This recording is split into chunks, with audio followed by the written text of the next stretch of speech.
લિંબાયતમાં પરિચિત યુવાને ઉછીના પૈસા લેવા ઘરે આવી વિધર્મી યુવતીની છેડતી કરી. સુરત શહેરમાં 18 વર્ષની યુવતી સલમાએ પોતાના મિત્ર જયેશ સૂર્યવંશીને 70,000 રૂપિયા આપ્યા હતા. પૈસા આપ્યા બાદ બંને વાતચીત કરતા હતા ત્યારે જયેશે સલમાને કહ્યું કે તેને તે ખૂબ જ ગમે છે. આ સાંભળીને સલમા ચોંકી ગઈ હતી. તેણે જયેશને કહ્યું કે તેને તેની સાથે કંઈ લાગણી નથી. જયેશે આ સાંભળીને ગુસ્સે થઈને સલમાના શરીરે હાથ ફેરવ્યો અને તેને કિસ કરવાનો પ્રયાસ કર્યો હતો. આથી સલમાએ બૂમ પાડી હતી. આ સાંભળીને સલમાની માતા અને નાના ભાઈ દોડી આવ્યા હતા.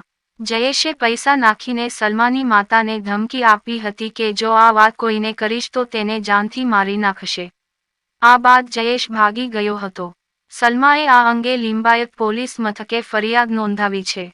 પોલીસે જયેશની શોધખોળ હાથ ધરી છે. તંત્રી ફેજલ શેખના સાથે જોતા રહો યસ ડી ન્યૂઝ ચેનલ.